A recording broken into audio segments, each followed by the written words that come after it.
Good morning. It is cold out. It is 23 degrees up here in Flagstaff. I got some stuff in the car. Gonna go get our morning routine done, have early breakfast, and then head on over to Grand Canyon.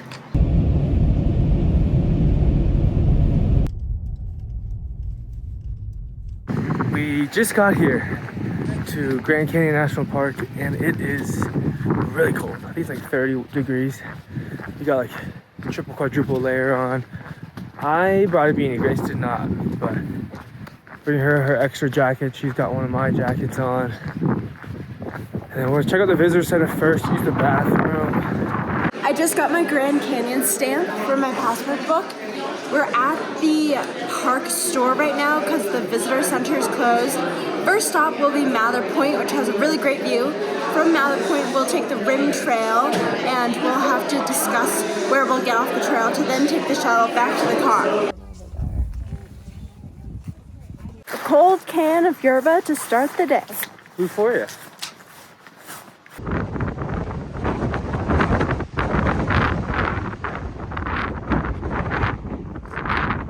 We're at Mather Point, named after the guy who laid the foundation for the National Park Service. We just did the Mather Point, which is like the scenic overlook spot. It's right next to all the parking lots, so it's really easy to get to. And I would say that was pretty sick. It's so grand and vast, and I don't know why. Like, for some reason, I thought it would just be like a crevice into the ground, but of course there's like textures and there's, you know, it just goes on for a while, and then there's snow-capped parts in the back. Yeah, I thought it looked so peaceful, like, because there are no plants or anything, and even though it's windy, like, you might think that things are moving, but it's just still. The rocks just like, I don't even know how long they've been around for. I have to read about that, but they've just like stayed so still and so peaceful. I will say, it is a little past 9 a.m. and there's already a decent amount of people here. I know we're at the most popular spot, but I can only imagine just how crowded and busy it gets in the middle of the day. So make sure you come early.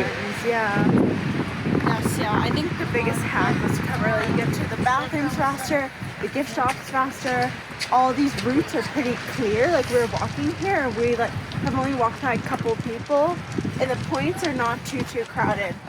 We're now on the Rim Trail, walking towards Hopi Point. It'll take us about 2 hours, but because we're on the rim, we'll be right next to the canyon for about the whole thing. It's a really nice paved route. Another little lookout point. So here's the view. I don't know if it shows up on camera, but it's a little more steep going up. And so when you're coming down, you just have to be careful.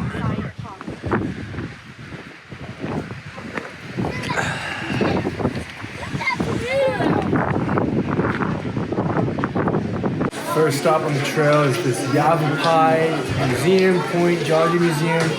Get some warmth. There's a good view over there. There's also, as you can see, different levels. And if I come over here, little Grace's, they have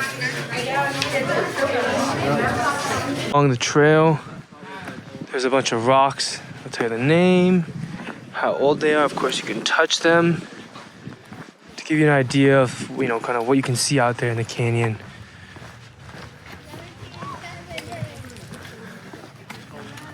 Trail is also the Trail of Time, which the park has set up for visitors just to give them an idea of like the time of Earth as well as the age of this canyon, which back there we saw a mile marker that said 6 million, and so the Grand Canyon is 6 million years old, and now we're at these older ones.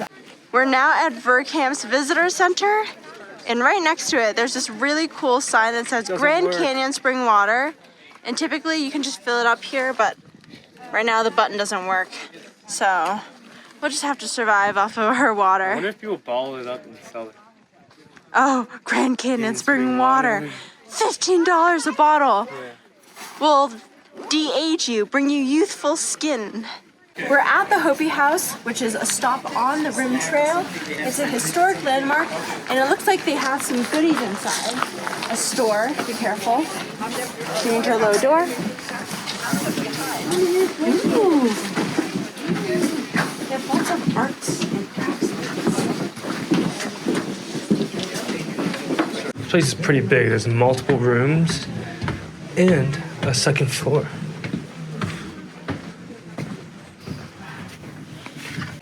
Just a small piece is good. Try that. It's kind of weird, but it's... Stopped here at the Bright Angel Lodge, which is where we tried that fudge in the room over there. Grace uses in the bathroom. Of course, they have another gift shop here. Great, but then we got a lot from the south. Yeah. So Eric's in the bathroom right now, so I'm gonna film a little OOTD because I'm wearing a lot of clothes. My busted sneakers, my Nike socks, my tracksuit sweatpants, his rain jacket, my black chinchilla Patagonia, my Uniqlo jacket, black t-shirt that we got for free from Bassmaster, and my Lululemon whatever shirt this is. Just There's spring water. we're doing OOTD. Spring water time. OOTD. LOV. Adidas, Turks. Madewell? Costco.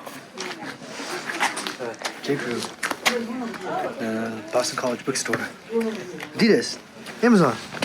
And BC Bookstore. And Mother's Womb. This spring water works. Give it a sip, Grace. Yeah. Oh. How is it? Good. Crisp. The wind died down just a tiny bit, still there, as you can probably hear. Also because we're a little higher up. But it has warmed up quite a bit, probably like 15, 20 degrees it looks like. So we're getting actually kind of hot. So layers are getting unzipped, beanies are coming off. But we're finally picking up a little bit of elevation here. Up until now, most of it's been flat. Another overlook. This one's like a big old rock that like juts out. And there's an upper level over here. So those snow-capped mountains in the back are called the San Francisco Peaks. And this is basically saying that in the summer it can get a little hazy, and so you may not be able to see it. Our second time spotting some elk today. 2 of them. Get a little booty shot. We think these are deer. We're not 100% sure. Last stop for us on the Rim Trail. Hopi Point. Another fantastic view. And then we're gonna hop on the shuttle back towards the visitor center. This park has a lot of shuttle buses that are free to use to get around. We just took the one from Hopi Point to here at Hermit's Rest, where we need to transfer to Blue Line, take that eastbound to get back towards the visitor center, and there is a huge line. Well, we're back walking towards parking lot 1 by the visitor center where we're parked. And that does it for Grand Canyon National Park. I thoroughly enjoyed it. I told Grace, definitely my favorite of the trip so far out of the 5. And what about you? I think so too. And then seconds is White Sands, of course. They're both very different, but this one's just, as the name says, so grand. It really is. It feels endless. Yeah, and so now the plan is to drive to Page, where we're gonna stay the night tonight. We're leaving the south gate right where we came from, and you can see the line is, oof, oh my goodness, it's way worse. Look at this. It goes deep. Yeah, you guys gotta come early.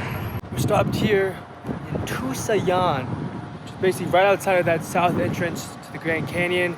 Charge it up, and I'm actually shocked that there's no other Teslas here. They have superchargers, and it looks like they have some like wall destination chargers back there as well. It's located here at the Grand Hotel. We're gonna charge up. Apparently it says I only need to charge for 20 minutes to get to Page. Even with the big backup, both Waze and the Tesla and Google Maps are telling us to go back through the park to get to Page. And then I'm also a little bit stressed right now because I'm seeing that my tire is below Yeah, definitely some more bad news. That tire has a nail in it. Compared to the first nail, this one's more in the middle, which from what we learned from the first time is better as far as patching possibilities go. And Grace already called a auto shop in Pates that says they have the ability to lift a Tesla and they can patch Tesla tires. So I'm really hoping that's all it is, and then that's it. But it's frankly like very deflating to experience this. Like what? Like a couple days after we had a flat, and I was a little worried it could be a little worse because on the same side of the flat, and it probably ran through the same pothole. But I don't know where the nail came from because Grace knows that ever since that, I check the tire pressure every time I drive multiple times. It was fine last night. I'm pretty sure it was fine this morning. So I don't know, but it's not really leaking air, which is a positive. So we should be able to make it to Page.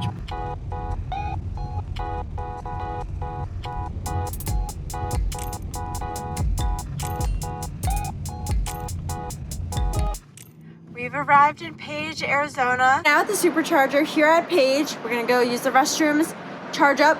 We don't have to, but we figure we might as well, given all our car issues. We're just scared at this point. The saga literally never ends. Yeah. And we're gonna see what's for dinner. We have some food from breakfast, but I think we have to supplement it with either a grocery store or just see what happens.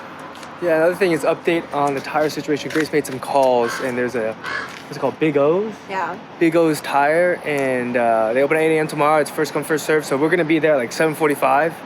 And they said they've patched Tesla tires before, and that they've been able to lift Teslas before correctly. So I hope they're right. I'll show you the issue real quick. So right there, you can see there's a nail. It's tough to see, but there's a nail right there. And we know from last time that if it's in the middle, it should be patchable. You can find that Safeway for dinner to go with those sausages. It's quite dark in here, but for dinner, sausage from this morning. Bought this for like $2.55. It's a chicken tender, and then 2 cucumbers that were $1 for 2.